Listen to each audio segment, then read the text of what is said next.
Hi, my name is Ellen and I make guitar tutorials right here on YouTube. And today I'm going to share with you my top tips on how to transition chords, specifically between D and E minor. So let's get started. Alright guys, so before we break this down, you might have noticed across your journey that there are different ways to fret the E minor chord. You've probably seen ones like this with your index and your middle finger. And you've probably also seen it here with your middle and your ring finger. Now for E minor to D, I would suggest using these two fingers, your index and your middle. It has to do with positions on the guitar, and I'll come back to that a little bit later, but for the D to E minor transition, I would suggest this version of E minor because it will be a little bit easier, okay? So the first thing I want you to do is take off your middle finger and let's just look at our index, okay? What you're doing when you're going from your E minor to your D is you're going to skip over or jump over a string, and you're gonna move that first finger or your index finger down to the B string on the second fret. So what I want you to do first is just to practice that one finger jumping over a string.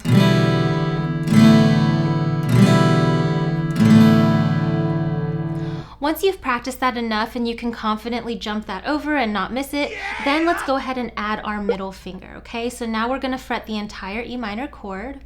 We have our index and our middle finger on the second frets. And now your index finger, we're gonna use that as our lead finger or our focus finger, which is what I like to call fingers that you kind of focus on when you do the chord transitions. So you've already been practicing that jump over string. So now you want to do that again, but carry your middle finger with you. And then your middle finger is going to jump a string itself and go down to this low E string. Okay? And you kind of want to work on having these two fingers work in tandem together. So again, your first finger is jumping over a string right now, and then your middle finger's coming with it, and then it's jumping a string by itself too. So again, just work on this part of the transition.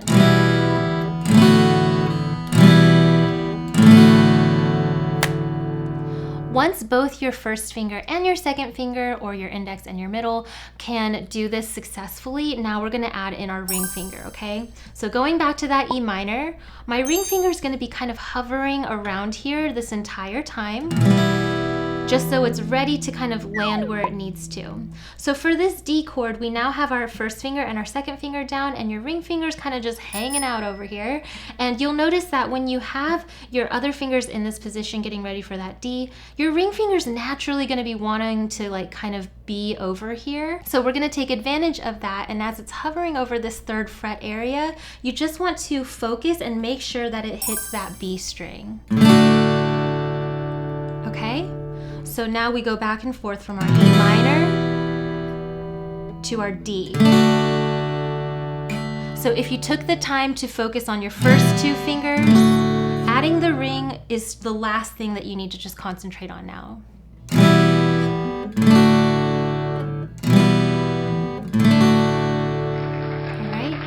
I think that that's the easiest way to transition between your E minor and your D chord. Now back to what I was saying earlier, if you do an E minor fretted this way, the reason I think this is harder to transition into that D chord is because right now when you fret your E minor like this, we're in first position because our index finger is right here hovering over the first fret. But when we do our D chord, our first finger, our index finger, is here over the second fret. So basically to do it this way, you kind of have to do everything that I just discussed, but also kind of like go up a fret on the guitar, which just adds another layer of complexity of trying to aim where you're going. So I think if you're a beginner and you're struggling with this transition, to do it this way with your first and second fingers is going to feel a lot easier for you. Okay, so definitely give that a try if that's something that you've never seen before, because I think that this way is a super easy way to do that transition. Now for some extra tips on this transition, something that you'll notice when you do your E minor chord to your D is the movement not only of your fingers, but also your wrist. Notice for your E minor chord how your wrist is kind of popped out away from the neck of the guitar. But then when you do your D chord, it kind of hugs the side of the guitar neck. Okay, so you're gonna bring your wrist from outwards, inwards to do the D chord. So think of it as your wrist kind of rotating around the guitar, going from being far away from it to hugging it, okay? So think of that rotation as you make this transition. All right? The other thing you can think about is your thumb. So on our D chord, we don't need to strum that bottom E string or the A string. So what you can do is take your thumb and just ever so gently curl it around the neck of your guitar and just barely touch that low E string. And that'll mute it so that when you strum, you won't hear that E string, okay?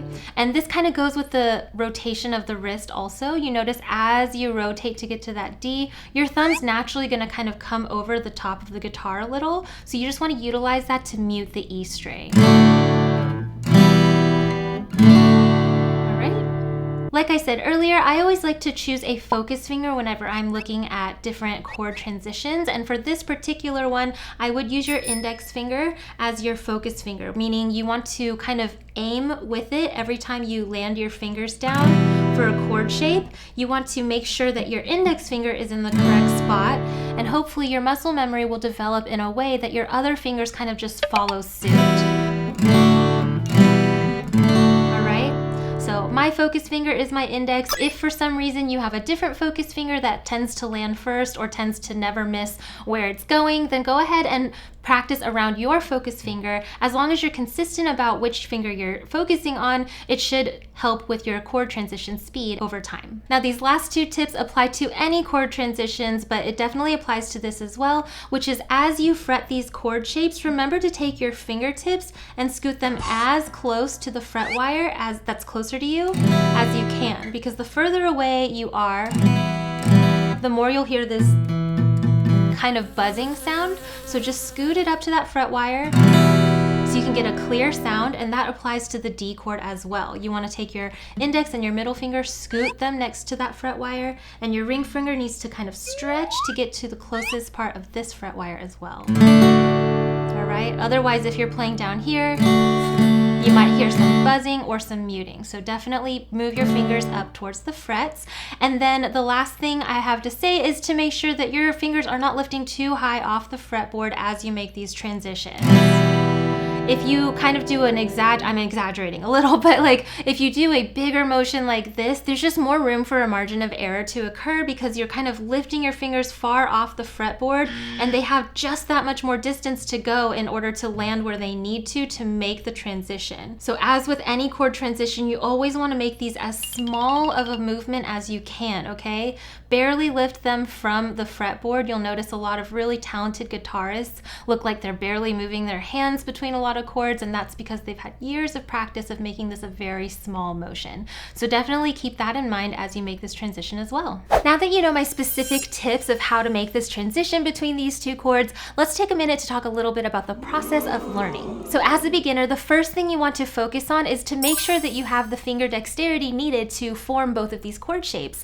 So if it's uncomfortable for you to hold that D chord because of the bending of the fingers or the E minor for some reason, that's definitely the first thing you want to focus on, is you want to get really comfortable with even holding these chord shapes down before you continue. And once these chord shapes feel comfortable under your fingertips and they ring out clearly so you can hear every single string and every single note, the next thing to do would be to work on memorization. So if I asked you to play a D chord right now, do you know where those fingers are supposed to land, what strings, what frets, and everything to make that chord? If not, that's definitely the next step, is to have these chord shapes memorized, because otherwise doing transitions will be really hard if you can't remember where your fingers are supposed to go. And that leads into the next step of the process, which is building that muscle memory. So once you have memorized how those chord shapes look and you know exactly where your fingers are supposed to land, now we want to work on the muscle memory of landing there without you really thinking about it too hard.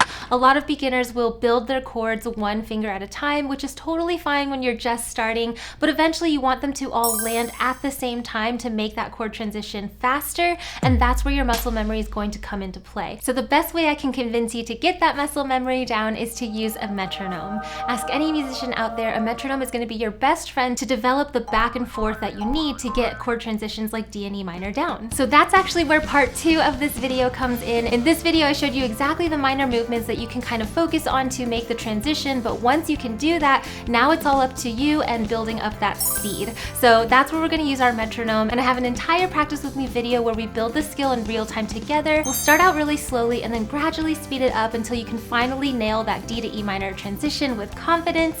It's meant to be kind of like a daily practice exercise until you get it. So if you're ready to work on the speed of your transition, then make sure to join me for part 2 right here.